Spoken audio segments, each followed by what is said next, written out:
Hello everyone. Once again welcome back to the channel of Learn English with Sonali. So friends, how are you all? I hope that you all are doing great. So friends, today is the 7th day as well as last day of our activity of practicing to speak in English language. So have you all started to practice to speak in English language or not? If you have not started, then you can start from today onwards. So friends, today our today's topic is role of banks in Indian economy. You might have this question in your mind that why I chose this topic, because this topic is little bit different from other topics. Actually, as a student of commerce stream, I think that this topic is also one of most interesting and important topics. And as a citizen of India, we should also have knowledge about banking system of Indian economy, right? So friends, let's get started with today's topic. Initially, let us see that what is the meaning of bank. Bank is a financial institution which provides financial services. Banks accepts deposits from public and lends loan to those who are in need of funds. Banks play vital role in Indian economy and it provides several facilities to its customers. Friends, there is one bank in India and it is known as Central Bank of India.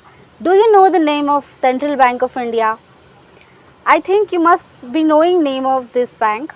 If you know name of that bank, then please let me know in the comment section, okay? It is also known as Bankers Bank or Apex Bank of India, which controls all banks of India.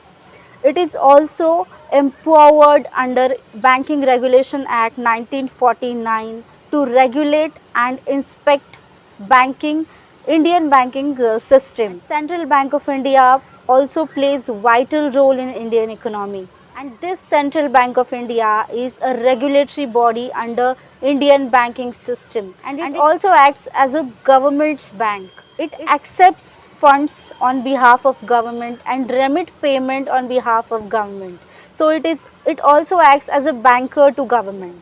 And this Central Bank of India is empowered to issue currency, to maintain banking policies as well as monetary policies. And every bank has to comply with the provisions of Banking Regulation Act 1949 and notifications, rules, regulations issued by Central Bank of India time to time. There are also non-banking financial institutions and its abbreviation is NBFCs. These NBFCs are also providing financial services to those who are in need of funds. And these NBFCs are required to take license from RBI. To act as a financial institutions to provide financial services, these NBFCs are required to take license from RBI. So in this way, RBI plays vital role in Indian economy. It is also one of the duties of RBI to ensure that interest of all depositors or interest of public is protected. And nowadays, it is also possible that within a moment, we can transfer funds from one account to another account and it is possible due to strong banking system. Now it is not required to visit always bank for depositing money or withdrawing money. Now with the help of UPI, debit cards, credit cards or ATM cards, we can make transactions, online transactions. We can remit payment to anyone. We need not to carry cash with us all the time. Banks provide various services to its customers such as ATM card or debit card, credit card, NEFT, RTGS, internet banking, mobile banking, or it also accepts payment on behalf of account holder or makes payment on behalf of account holder. So in this way, banks provide various services to its customers and it makes our life so easy. So friends, in this way, banks play crucial role in our life.